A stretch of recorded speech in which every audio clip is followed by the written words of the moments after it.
బాల్మెన్సీ టీవీకి స్వాగతం. ఈ వీడియోలో శ్రీ శ్రీనివాస కోలాట భజన మండలి వారి ఆధ్వర్యంలో జరుగుతున్న కోలాటం చూద్దాం.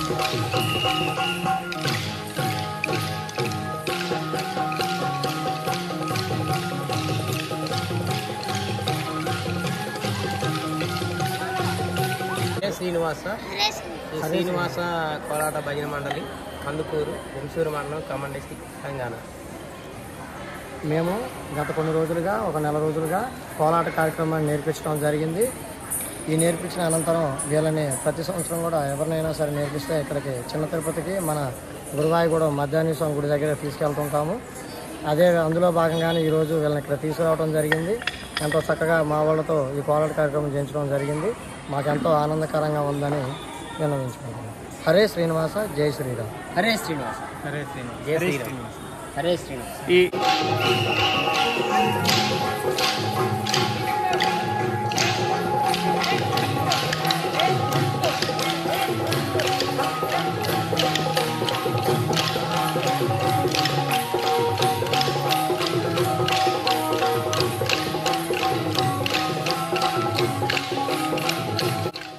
ఈ కోలాటం శ్రీ మద్దాంజనేయ స్వామి దేవస్థానం గురువాయిగూడెం, అదేనండి, ఏలూరు నుంచి జంగారెడ్డిగూడెంకి వెళ్ళే దారిలో ఈ దేవాలయం ఉంది. చాలా ఫేమస్ దేవాలయం. ఇక్కడ దాదాపు 1 అవర్ పైగానే వీళ్ళు కోలాటం చేశారు. చాలా అద్భుతంగా చేశారు. చిన్నపిల్లల దగ్గర నుంచి పెద్దవాళ్ళ వరకు అందరూ ఉన్నారు ఈ టీంలో. చాలా బాగుంది. చివరి వరకు చూడండి. అలాగే మీకు ఈ కోలాటంలో ఎలా జాయిన్ అవ్వాలి, కోలాటం యొక్క ప్రత్యేకత గురించి కూడా ఈ భజన బృందం వాళ్ళు చక్కగా వివరించారు.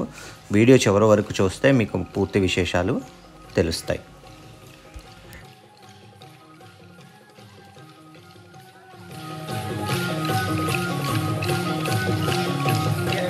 ఇటువంటి కోలాట కార్యక్రమాలు ఎన్నైనా కానీ ఎంతో ప్రాచీన కాలమైనవి. ప్రతి ఒక్కరు కూడా ఆదరిస్తూ ఉంటారు. మమ్మల్ని పిలుస్తుంటారు, మేము నేర్పిస్తుంటాము. మా గురువు గారు అయినటువంటి పత్తేపరపు వెంకట శ్రీనివాసరావు గారి ఆధ్వర్యంలో మేము ఇటువంటి కోలాట కార్యక్రమాలు జరిపిస్తూ ఉంటాము. ఆ వెంకటేశ్వర స్వామి దయ వల్ల మేము ఎన్నో బ్యాచ్లు నేర్పించడం జరిగింది. అదేవిధంగా ఇటువంటి బ్యాచ్లు ఎన్నెన్నో మరెన్నో నేర్పించడానికి ఆ శ్రీనివాసుని ఆశీస్సులు, అదేవిధంగా మా గురువు గారి ఆదరణ మాకు ఉండాలని, ఎల్లవేళ ఉండాలని కోరుకుంటున్నాం. హరే శ్రీనివాస, జై శ్రీనివాస.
ఎంతమందికి నేర్పిస్తారు ఈ ట్రిప్లో?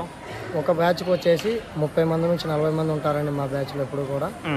వారికి ఎంతో ఒక నెల రోజులు శిక్షణ ఇస్తుంటాము. నెల రోజుల శిక్షణ తర్వాత చిన్న తిరుపతి దగ్గర తీసుకొస్తాము. స్వామివారి దగ్గర కోలాటం నేర్పిస్తాం. ఆ తర్వాత దగ్గరలో ఉన్నటువంటి ఇక్కడ పక్కనే ఉన్నటువంటి గురువాయిగూడెం, జంగారెడ్డిగూడెం, గురువాయిగూడెం మన ఆంజనేయ స్వామి, మధ్య ఆంజనేయ స్వామి వారి దేవాలయం మొత్తం తీసుకొస్తాము. ఇప్పటికీ మేము దాదాపు ఒక 20 బ్యాచ్లు నేర్పించడం జరిగింది ఈ 2 సంవత్సరాల్లోనే. ఎంతో చక్కగా మమ్మల్ని ఆదరిస్తూ నేర్చుకుంటున్నారు. ప్రతి ఒక్కరు కూడా మాకు మంచి సహకారం చేస్తున్నారు. జై శ్రీరామ్. మీ దగ్గర కోలాటం నేర్చుకోవాలంటే ఏ ఊరు రావాలి, ఏంటి ప్రాసెస్ ఏంటి? ఎక్కడ కోలాటం అంటే ఎవరైనా ఒక 20 మంది 30 మంది టీమ్గా తయారవుతారండి. అక్కడికి మాకు గురువు గారికి ఫోన్ చేస్తారు. ఇప్పుడు ఇక్కడ చేసిన ప్రోగ్రామ్ ఏమైనా నచ్చిందంటే మా గురువు గారికి ఫోన్ చేస్తారు. గురువుగారు వారి ద్వారా మేము వెళ్ళి మాట్లాడటం జరుగుతుంది. తర్వాత గురువుగారి శిక్షణ ప్రకారంగానే మేము వీళ్ళందరికీ నేర్పించడం జరుగుతుంది. గురువుగారు చెప్పినట్లుగానే ఎలా నేర్పించాలని మాకు ప్లాన్గా చెప్తుంటారు. అదేవిధంగా నేర్పిస్తాం. నెల రోజుల శిక్షణ తర్వాత ఇటువంటి కార్యక్రమాలు చేస్తుంటాం. అదేవిధంగా దసరా కార్యక్రమాలకు కానివ్వండి, వినాయక చవితి కార్యక్రమాలకు కానీ, నవరాత్రులకు కానివ్వండి, ఎక్కడైనా సరే దేవాలయ దగ్గర మాకు ప్రోగ్రాలు ఇచ్చినట్లయితే అక్కడ దేవాలయ దగ్గర ఊరేగింపులకు కానీ, అన్న సంతర్పణల దగ్గర కానీ స్టాండ్ ప్రోగ్రాలు ఇస్తూ స్వామివారి గొప్పలో మేము ఎప్పుడు కూడా పాల్గొంటూ ఉంటామండి. టీంకి ఎంత ఛార్జ్ చేస్తారు మీరు? అది ఒక దూరాన్ని బట్టండి మా ఛార్జీలకి మాకు ఖచ్చితంగా తీసుకుంటాం. నేర్చుకోవటానికి కూడా 20 నుంచి 25,000 రూపాయలు ఒక టీము. నెల రోజులు టైం పడుతుందా పర్ఫెక్ట్గా రావాలండి? థ్యాంక్స్ అండి. అదండి ఈరోజు కోలాట కార్యక్రమం గురించి. ఈ వీడియో నచ్చినట్టయితే లైక్ చేయండి. మీరు ఏ ఊరి నుంచి చూస్తున్నారో తప్పకుండా కమెంట్ చేయండి.